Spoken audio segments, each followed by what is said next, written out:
Howdy folks, and welcome back to World of Tanks with Uncle Lime. The Spring Token store is now open. It's been open for a couple of days now, giving all of us the opportunity to earn two relatively decent tanks at tier 6 and 7, along with a bunch of other rewards, simply for just watching Twitch streams. So if you didn't know, or if you're new to Twitch or World of Tanks have a Twitch Drops feature where for just watching content creators like myself on Twitch, you can earn tokens, which you can then spend in store through the World of Tanks portal. So the Spring Token Store's now on. It is available for 29 days as of when this video is uploaded. So it started on the 23rd of February and it's running through for a month to the 23rd of March.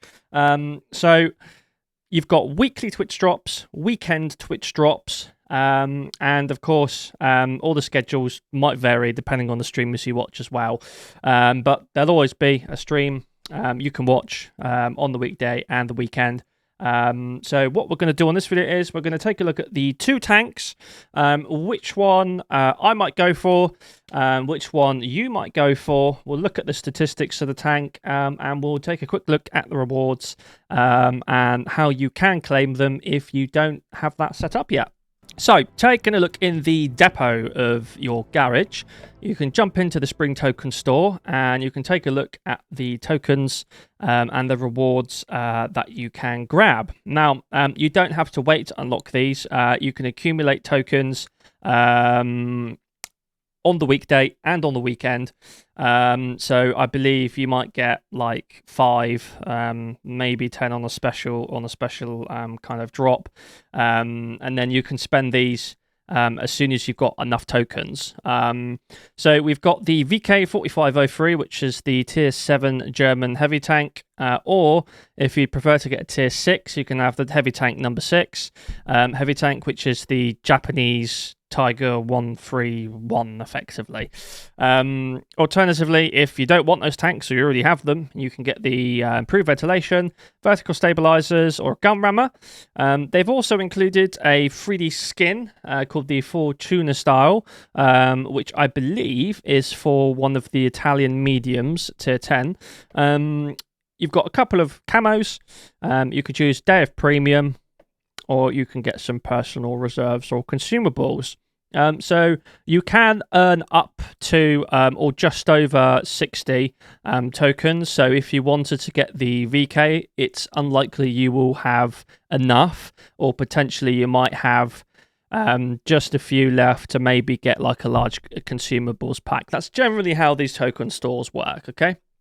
So if you don't want the tanks, you can pick up a variety of these. You could get 2 gun rammers and a Fortuna style, for example, or you could just pick premium time and a spring style, for example. So you can pick and choose as long as you've got enough tokens. Okay, so taking a look at the tanks, as that's what you're all here for. We're going to look at the tier 6, the heavy tank number 6 to begin with. What I've done is I have put it up against a variety of current kind of popular and regularly played tanks, as well as the heavy tank number 6's kind of tank premium clones that Wargaming has put in, including the Tiger 131 and the Tiger 217. So we've got the KV-85, the M6, the IRL, the Borlak tank, and the Churchill 7. I mean, as you can see, we're all about statistics on this channel, and the DPM, not too bad. As you can see, it beats the majority of the tech tree tanks that you may go for in the game or currently play. 1,966 DPM. Obviously, the lowest here is 1,500, being the ARL, but the ARL does have slightly better armor, and the penetration is, it's no match for the, or it is a match for the heavy tank. The heavy tank number 6 is no match for the ARL's penetration. As you see, the penetration on the heavy tank number 6 is pretty poor. So all of these are AP rounds. So if you want to fire a PCR, you're probably going to have to with the heavy tank number 6, to be honest. Damage-wise, again, you're really not hitting hard for a tier 6 tank. Obviously, ARL, Porlak, M6, they're all 240. Churchill obviously is 140, but it's got that high rate of fire, so that's how it's bringing that DPM up. As I say, like the rate of fire, 8.9, better than a lot of the tanks. So you are making up for that, and that's how we're able to achieve that high DPM there.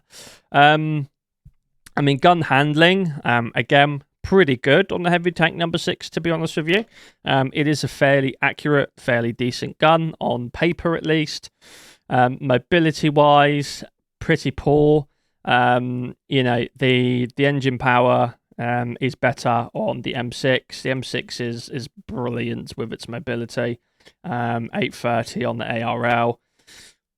Armor and health. Armor kind of does and doesn't give this thing justice. It doesn't feel like the armor is very effective when you're actually playing this tank. It does feel rather paper thin, to be honest with you. So do take that as it is. But as I say, for just watching some Twitch streams on the weekday and the weekend, leave them on while you're having your dinner, doing your homework, putting the kids to bed, whatever you're doing on your evenings, then you're going to be able to quickly pick up this tank if this is going to be your choosing. Okay, so looking at the tier 7 you can get, so not the tier 6, the tier 7, is the VK4503. Once again, we've put this up against some commonly played tier 7 heavy tanks, including the Black Prince, the IS, the T29, the Tiger 1, Tiger P, and the IS-2. So straight off the bat, as we can see, the DPM isn't that good. Comparative with the T29, the T29 is just slightly worse.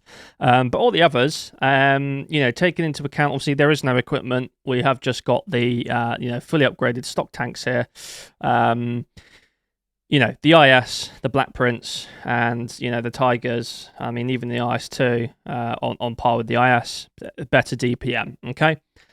Penetration-wise, this thing has good pen.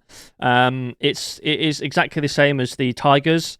Damage is same as a Tiger P, but it is doing slightly more, damage than things like the Black Prince. But as I say, with the IS and the T29, they're harder hitting tanks.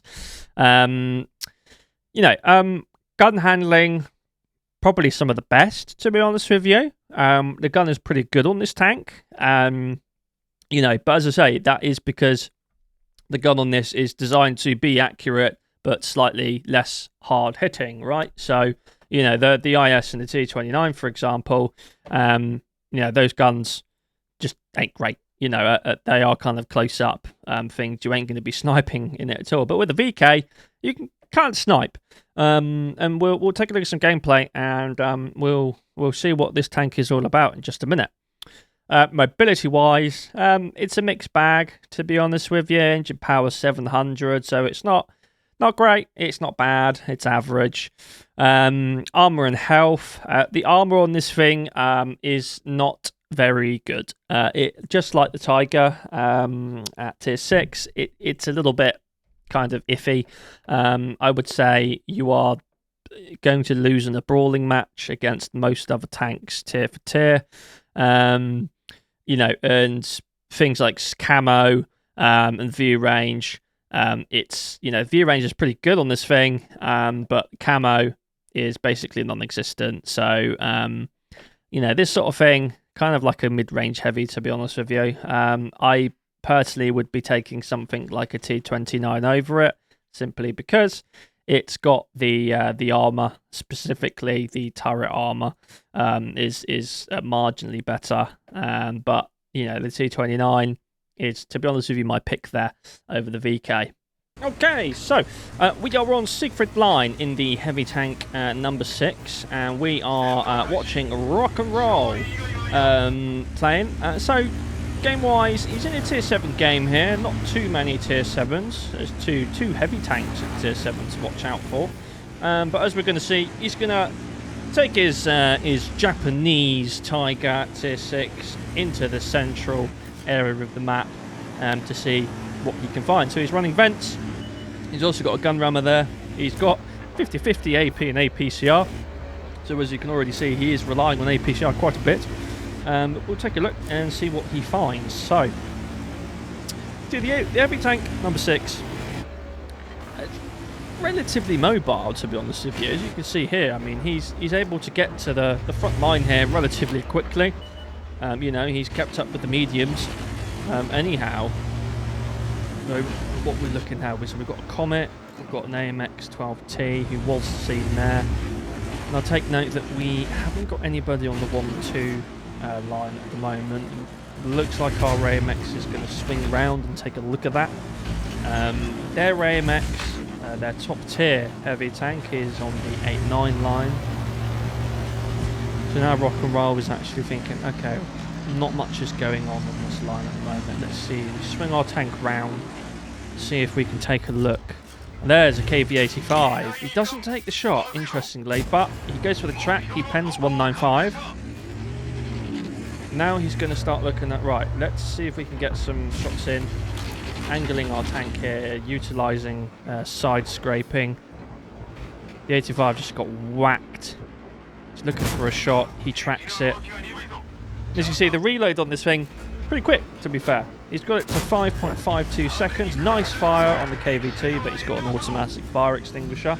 And there goes the KV-85 as well. So we're going to start moving into the city now. Rock and Roll's working with this SMV. Let's see what we can do in terms of pushing through. The SMV just got hit by what looks like the AMX or Skoda. He's not too worried about it. We're looking at the Super Chaffee. We get one nice tracking shot in with the Super Chaffee there, giving us that ability to put another shot in for 243, leaving him on 19 HP, unfortunately.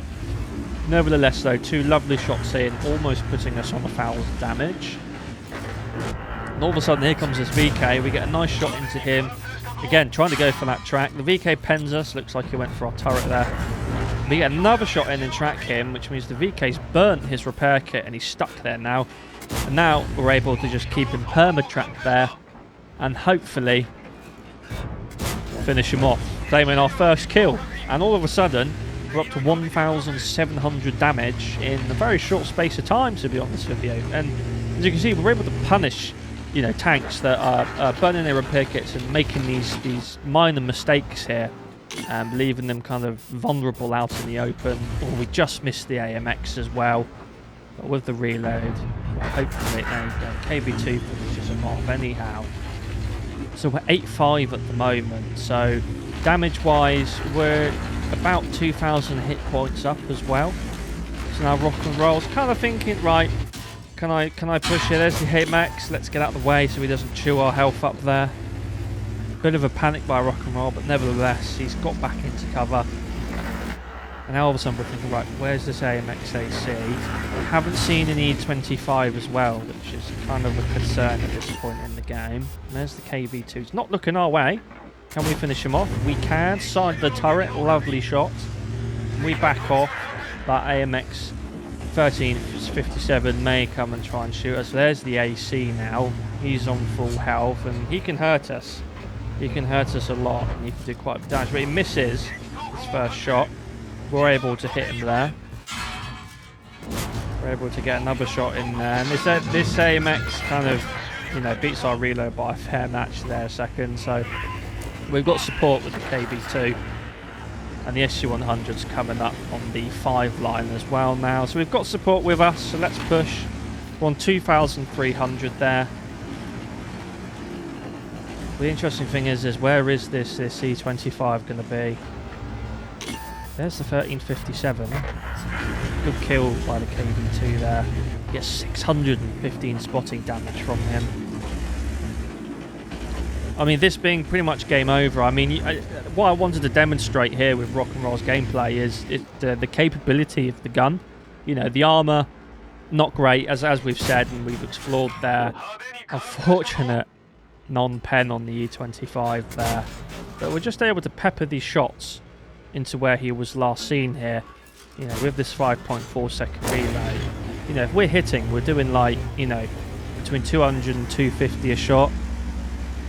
You know, so it's there's no complaints here about the gun at all. It's relatively accurate, as we saw on paper, and in gameplay pretty good as well. Alright, and for the VK4503, we're watching Two Fools Todd, if I'm pronouncing that correctly, on Overlord. So he is top tier this time on Overlord. He's going to go kind of central down towards where the heavy tanks usually fight. We've also got an Oni on our side. They've got an IS and a VZ441. So, I mean, as you can see, it's slightly slow. As you can see, there's the 131 there, which is much quicker than us.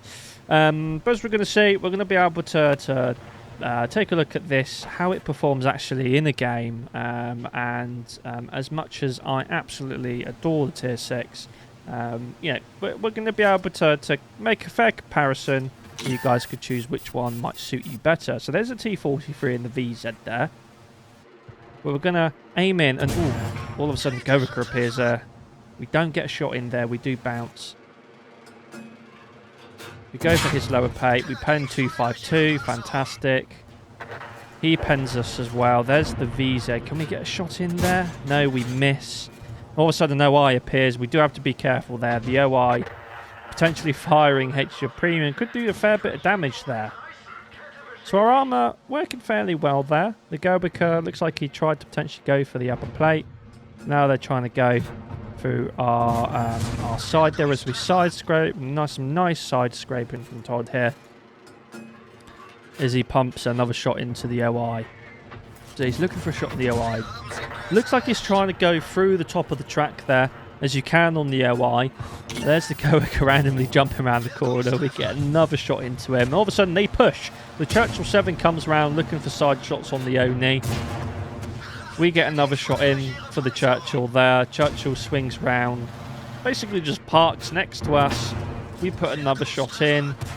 Again, with a fairly quick reload on this, you can see how quickly we're able to stack up the damage here. We finish the Churchill off. Lovely jubbly. And now our attention sits firmly on the Gorica. Gorica just shoots. We poke round. Get a shot into him. 2-3-2. The Oni not looking great there. And all of a sudden the IS is coming round on our flank. We pop a shot into his lower plate there. 2-5-2. Lovely. And we're looking pretty rusty on this game already. It's 3-4. They're pushing us on this heavy flank. Let's see if we can get some nice shots on this IS's side. 2-5-5. Nice roll there. One for his lower plate. The IS not using the big gun. Looks like the IS might be stopped. T43 kind of wants to say hello to us as such. And we're able to hopefully finish this guy off with the Tiger 131 at our side. We track him. Lovely track there from Todd to keep the 43 in position. And just like that, we finish him off. Nice. All of a sudden, we're on 3,000 damage here. 233 supports. And we have blocked a fair amount as well. So, as you can see, this tank, in a situation like that, you are still able to, put pressure on the enemy with the fast-firing gun. We've got 6.9 second reload here with a gun rammer and vents. So we're able to make pretty quick decision making. We're able to change flanks and pump some damage into a variety of targets really quickly. So looking at the game, we are 5-7. So we're a couple of tanks down. They've got control of the middle here. And Todd's thinking, okay, what can we do? We've got the Gorica left. We've seen everything but the artillery, so we know that the Gorica is the only one left here. So what should we do? Well, Todd's probably thinking, should I stay? Should I go back? Should I push forward? Now, he's probably not sure. There's the Gorica. And we snapshot him through the lower plate. 207. Fantastic shot there. And now, Tiger 131 going back. Todd decides, okay, I'm going to go back as well. Let's see if we can support the team in defending this this push that potentially may happen in the middle there. So Todd's making his way over to the middle here, taking his time there. But as I say, this tank isn't the quickest, especially uphill. This tank slows down to almost pug-like speeds. But we're able to move around. We're looking at seeing if we can get some side shots in. Hopefully that Type 64 is still kind of sitting in the bushes up here. There he is. We do have to be careful just in case we do get spotted.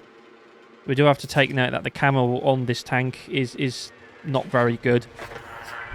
The S51 finishes the Type 64 off there. Nice kill. And all of a sudden we are on the winning foot. But the damage is about the same on each team here. There's the artillery. Can we get a shot in on him? No, we miss. We go underneath his gun. Unfortunate there, Todd. With the quick reload, though, can we get another shot in?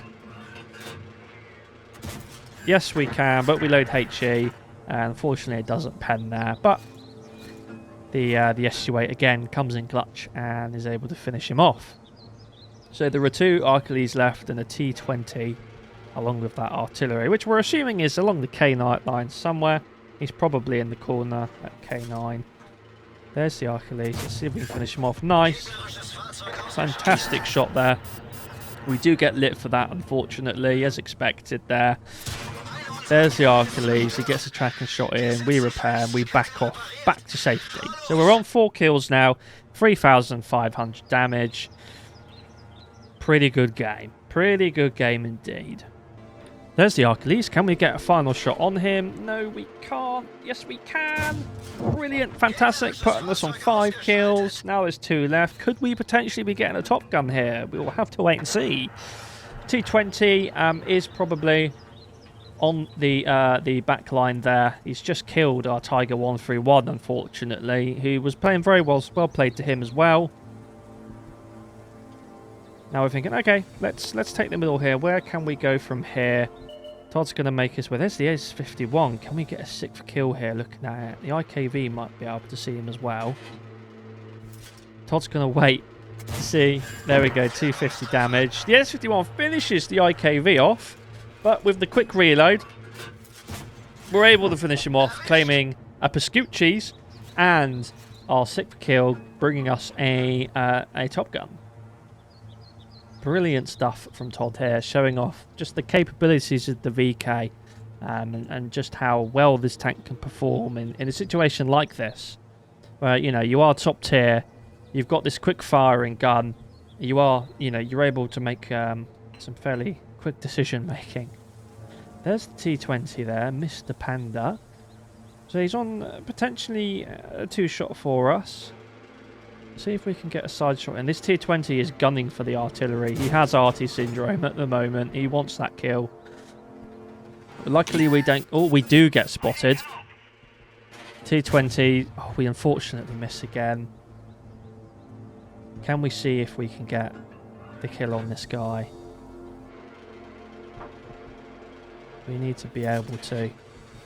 As he comes over the ridge here, we fire. We miss again. Todd are feeling under pressure here, most likely. Being able to get a shot in. Not entirely sure what the T-20's doing. He's potentially crashed. And we finish him off. Bit of luck there. But we're on the 7th kill there. 4,100 damage. And it's a victory. So, which tank will I pick? That's the burning question. I honestly think they're very similar tanks, even though obviously one is tier 7 and one is tier 6. I'm going to go on the fact that the tier 6 is probably going to suit a lot more players, and the fact that you're not going to be seeing those higher tier tanks where the VK4303 is going to feel a lot of power creep, and it's just going to basically be like paper mache to a lot of the tier 8 tanks. The tier 6 tank, I genuinely just think it is the better tank in practice. So if you're going to be choosing one, I would say go for the heavy tank number 6, and maybe get a day's premium on top just to treat yourself. Okay, so lastly, how do you get these Twitch drops? If you've chosen the tank you're going to get, or if you're not going to get a tank, maybe you're going to be choosing some of those other fancy rewards you can get for simply watching a Twitch stream. It's very simple to do. All you have to do, and there is a guide on this, I will leave it in the description below, is connect your Twitch account to your World of Tanks or Wargaming, as it's known now, account. So to do that, all you've got to do is head to the Wargaming website, tap your name once you're logged in, go to account management. Some of this will be blurred out as some of it is sensitive information, but all you have to do is on the side here, you will have linked social networks. Simply tap the Twitch one, connect it, and that's all you have to do. Lastly, all you'll need to do is head to Twitch, watch a stream, and then claim the drops on your Twitch account afterwards. And simply that's what you have to do. Very simple. As I say, I'll leave the guide below, as Wargaming's got a comprehensive guide on how to do this. And yeah, basically that's all you have to do, guys. As I say, we're live Monday, Wednesday, and Friday on Twitch. So if you want to get your drops, feel free to drop by, say hello. There's a plethora of us playing. If you want a platoon, feel free to ask. There are always platoon spots open a lot of the time. Other than that, I hope you enjoyed the video. If you've got any of your own opinions, which tank you might be choosing, leave a comment below. I'd be interested to hear your opinions. As I say, it's solely my opinion which tank kind of to choose. As I said, like I personally would go for the tier 6, just because tier for tier, it's kind of better. It does perform better in game as well. But as I say, if you've got a different opinion, then I would honestly love to hear it. Some people prefer the VK, some people prefer the heavy tank number 6. So yeah, share your comments below. As I say, you may be able to help somebody who's kind of still indecisive. So it'd be great to see that. As always, subscribe, like, comment, and thank you very much for watching. It means a lot. See you guys later.